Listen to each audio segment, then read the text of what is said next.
clubbed together and invented society and created social structures, but always deep down there's a fear in us that I'm going to lose everything. Somebody's going to kill me. The animals are going to come and eat me. The enemy are coming. And this fear gets in the way of our natural friendliness and our natural sociability. And it makes it, that's why we have all these weapons being, like trillions of dollars being spent on weapons on this planet because of fear. I mean, Americans seem to be afraid of everyone, especially, and some people are very afraid of people if they're brown or, black. I mean, this is ridiculous.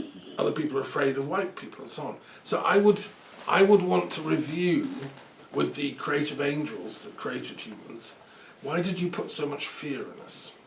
Could we tone that down a bit and increase the love? Because I think that's the more natural instinct for children. As a teacher, I've noticed, young children especially are very loving. And that I would increase and I'd decrease the fear. Yeah. Great. Dr. Kothari, two things you would change about human beings and why?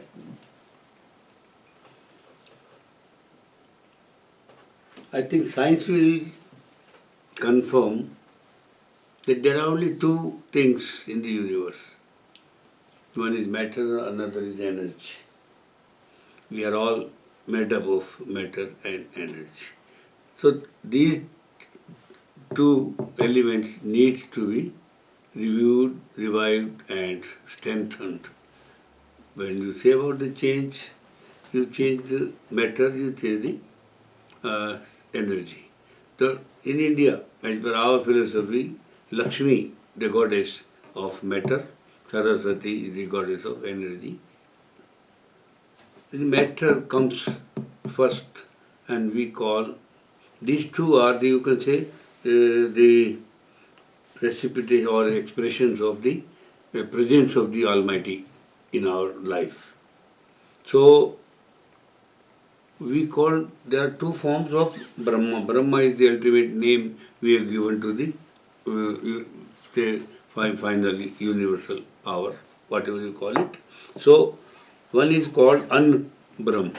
Anna means food. It represents the matter in our life. Food means whatever we consume through body, mind, intellect or the spirit. Everything is food for us. And Saraswati walk is that means the sound is the second aspect of life, the energy. So if we control these two, everything is changed.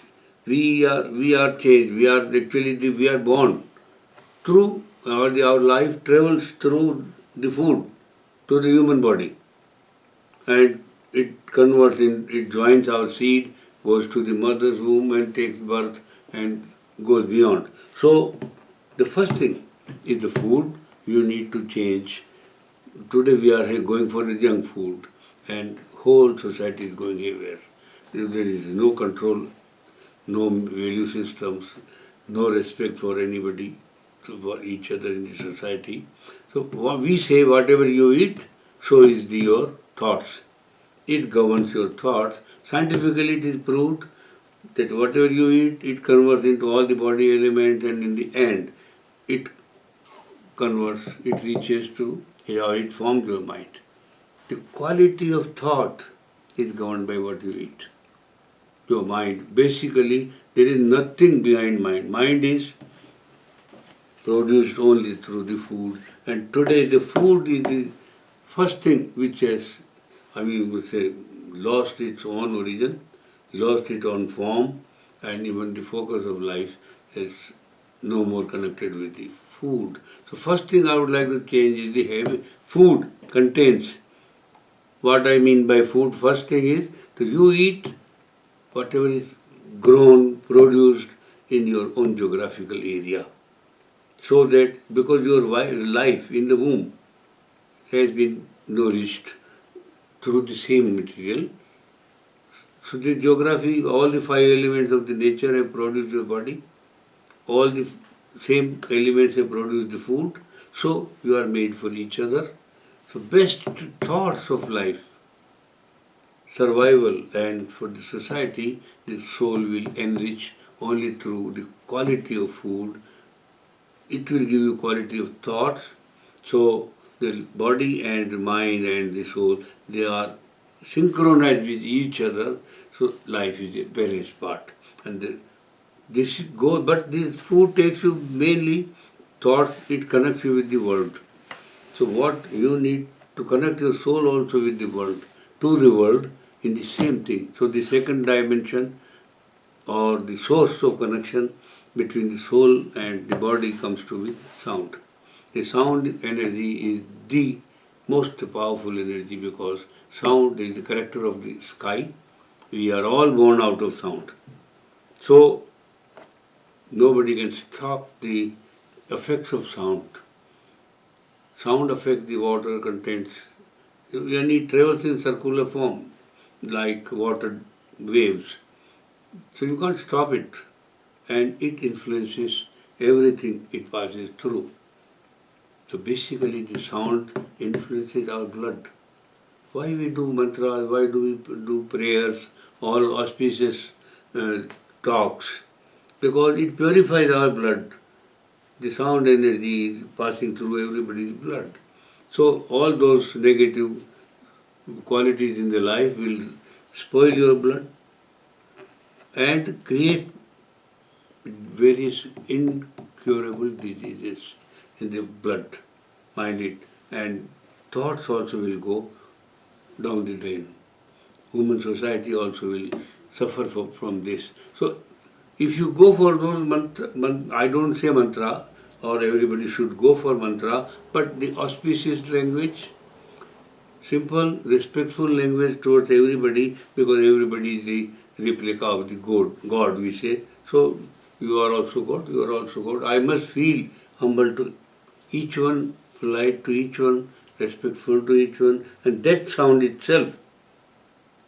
And of course, if you want to develop the soul even higher, on the higher planes, then you have to go through mantra and meditations and other things, so that the sound only will take you back to the source. So if I am asked to change two things, quality of food, simplicity and sattvic area in the food, and the sound element through the walk, the speech area. So because the sound, walk, body, sound put together with the pranas, it becomes my soul. One prana, walk, all three is one, is the three, you can say, expressions of my soul. So if I want to grow as a good human being, create a good human society, you need only these two things in the pure, simple form. Thank you. Great. So in conclusion, Dr. Kothari, what do you think about spirituality, the role of spirituality in the goal of attaining world peace? So if you can expound on that a little bit, that would be fantastic.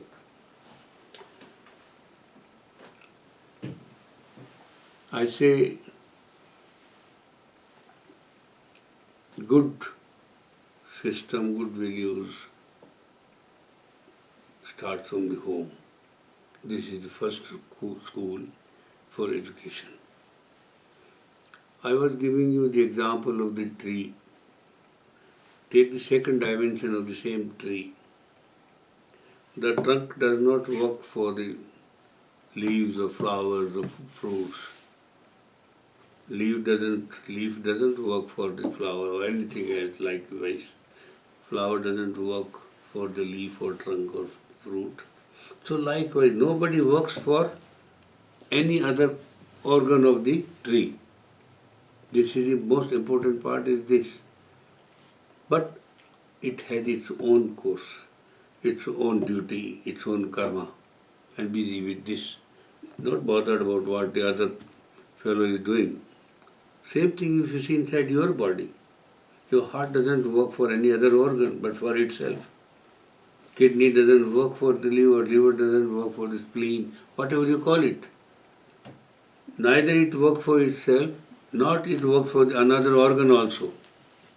It works for what it is meant for. So this is the crux. If you really want to have the peace and the best society, do your duty. The God has given you, and don't bother about what other is doing. Just mind your own duties. Today you see the biggest problem, girls are competing. For example, they want to behave like boys. They cannot become boys, but then they cannot remain good girls also. There is no harm in advancing, working side by side, but they still should remain girl should remain girl, boy should remain boy. And do whatever they want. There is no restriction in opportunities. But if you change your role from what nature has given you, you are deforming the society. Nobody can stop you, and then you are putting yourself to misery. At the fag end of life, you realize where you are, and you see there are thousands of examples before us. We may deny, we may not, but do what you are meant to do. For God has given you the duties. Honestly, that's all. What he is doing, he should worry about it. Why should I worry why he is not doing or why you are not doing? I do my duty. That's enough. If each individual is doing his or her duties without bothering for the rest of this, as you say, this morning you were saying about destiny. Remember that part of destiny. We are destined for something, and that is what we don't remember. So you challenge the nature, and there only we are doomed. I say this. So there are no two ways but to accept what you are and focus on what you are supposed to do. Accept the destiny happily and go by it. Thank you. Dr. Daffin on spirituality and world peace. Well, I think we have a slightly different way of approaching this, or a different way of explaining it. Yeah, why not? I kind of, so it's very important to me, the question of spirituality, has been for many years. I was brought up in a largely socialist context as a family and as a society, which I do believe still, this idea that we work for the common good. So I don't quite buy this idea that each part of the body only works for itself. I think that's not actually true. I mean, my liver works for my whole body, my brain works for my whole body, my heart pumps blood for the whole body, and every part of the tree actually works for the whole tree. So I'd want to mark your homework and give you a C and say go back and rethink that image, because I think that every part does actually mysteriously work for the whole, and to me that is what spirituality is about, because we're all one individual part of a huge society. I mean, you're part of India, which is vast mass of people. I'm part of Europe, which is pretty big, and North America, and yet in our minds we are part of the whole. And it was Kant, the philosopher that I greatly respect, who invented this idea of the categorical imperative. He said we should to act ethically is to act as if you are universal. So it may help me selfishly if I steal from the shop because I fancy what they've got. But if universally everybody steals from every shop, society would collapse. So Kant said no, therefore the categorical imperative says don't act if it's against that universalization principle. And that to me is what we're talking about with spirituality. We're saying, hang on, we're not just selfish little egos. This was the Tory party agenda in Britain, which is we all work selfishly. We amass our pile and forget about the poor, a few handouts. Now I reject that ideology. I say we're all the whole. And we all are entitled, therefore, to be nourished by the common blood of the universal spirit, and that was that I think is the point of the teachings of the great sages I follow, like Christ, symbolized in the Mass. every Christian is entitled to receive the body and blood of the universal. That's a mystery. And like in Buddhism, everybody is actually the Buddha. This is the secret. We are the Buddha nature. So we should act, in the light of that. And in Hinduism, we are all Krishna. We are all an avatar. Each of us is an avatar of the whole. Yes. Just pretending to be Thomas or Gulab or, the individual. So, to me, spirituality should be taught in schools. I've always done that as a teacher. That's why I became a teacher of spirituality. And you can teach it through any religion. Spirituality and religion are not exactly the same, but they're related. Spirituality is like the living heart or core of the religions. You can teach religions in a really boring way that it's like daft, like you've got to follow certain rules. Or you can teach it in a proper, intellectually rigorous, universal way, and that's the spiritual side. But practically when you see the education, basically it is aimed, focused at oneself. What I get, I will be more worried about my package in the service.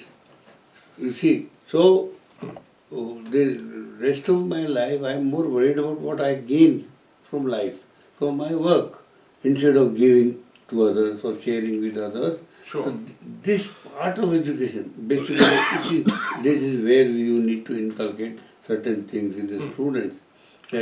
But in fact, in a good school or a good university, that's what we call the intangible values that a good teacher is inculcating, and we're supposed to do that. But when I was head of philosophy and you religious can studies, afford in these countries such as there may be some schools like that. There are. In our country, it's difficult to find one or two even. Well, I'm a bit worried about Indian. I'm giving. worried about Indian school system. I don't know what's happened to you. I mean, you have such a rich spiritual heritage in India.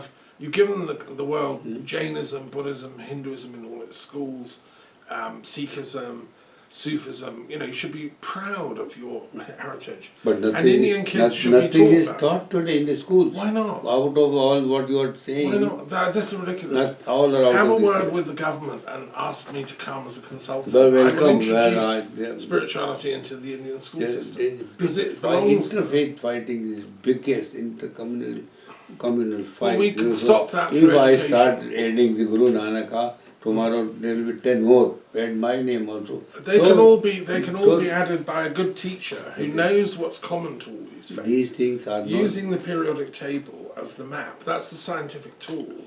If that was in every Indian school, every Chinese school, every American school, and you had teachers trained to actually know about this stuff and teach They it can handle it without putting in the syllabus. While teaching, Well, they take care of this. sure, invisibly, but no, I think Individually. this is as So- important as science. I think we Chemistry is have in lots the of problems. syllabus. You see, the casteism is so horrible thing in the country, in India. Is it still going in India? The It caste? is increasing. So no government can fight it. No government can fight it. Because of Well, this, okay, there's one solution to that. We declare everybody as the supreme class. Everybody is equal at the highest level. who accepts it? Well, You everybody can write in accept the it. constitution who accepts it. Well, that's This okay. is the problem. This is the problem. Honestly, I tell you, this is the problem. Well, this is the problem, but I think it's ontologically true. We are ontologically equal at the highest level of our nature. If we are all souls who descend into incarnation Yes. from the gods, which Yes, I believe to be yes, the case, then we are ontologically true. It doesn't matter what stage of our karmic journey we're on. We all have, therefore, certain duties, as you rightly expressed, and also certain rights. The most important of which is to love one another and not do violence and harm to each other. Difficult. Now, This should be inculcated. Smallest example. Guru Nanak Jayanti, the birthday of Guru Nanak, Yeah. the country has the national holiday. You know, I'm just giving Great, a small fantastic. example. Yeah, I love Guru So, Nanak. another fellow say, what happened to my Guru? Why I can't have national holiday on that date? Okay, you have it. So today, Well, every day would be a holiday then. What's wrong can with you that? believe how many holidays on religious system in India today? Quite a few, I heard. See? So half the year is spent on holidays, 2 weekends, But this holiday- and then holidays. Nearly 6 But months. let me holiday. explain, the word holiday comes from holy day. A holy day. for Now how many- each day No. is holy. For my dear Right. sir, Each day you is have holy. one God, you have one religion, you have one holiday. In India, we have thousands of religions, thousands of gods, and thousands of holidays. Yeah, but I you also can't celebrate work. them all. You can't work. No, but what I'm arguing in response to your concern is that I think we shouldn't have a day off just because it's a holy day. What I say We is, should work even no, better. even already you are working only 5 days a week. Well, I personally Mind it. work 7 days a week. No, You know. no, that is something different. That is, it should be. When I was a child, there was only one holiday in a month. That is the new moon day for the whole village. That was the only one week holiday in the month. And The new I've moon seen day. it. Not the full moon? No other Just the holiday new in the moon. month. For whatever reason, no other holiday. Today the government has 6 months, almost half the year holidays. What you will teach? You will teach, don't do anything. You become lazy, you go enjoy life. What Well, I does think that we mean? strayed from the question. The question was, what's the So role in of your country, spirituality? Western countries, America, it is possible. I'm detecting a fear in your response. They don't have so many holidays, yeah. Which I already said we're going to get rid of. So relax. That fear can No, go. very difficult in India. You know, politically, it is more. It has taken worse shape. Well, I accept today. the challenge. Get me as a consultant to the Indian You Education. said even you can Commission. write a personal letter I'll in the solve name this of PM. problem. I'll So solve It will it. let's be honored. conclude on that wonderful notion of spirituality and holidays and solving the Yes. problem. Thank you both very much, and thank you for this wonderful discussion. No, thank you for your No. comparing us. Complete 1 year, 1 hour. Thank you, Iman. No, no. But ये बंद हुआ नहीं है शायद अभी एक second मैंने record नहीं किया हिमांशु, इसको आप यहीं से हाँ डाउनलोड कर देना इधर.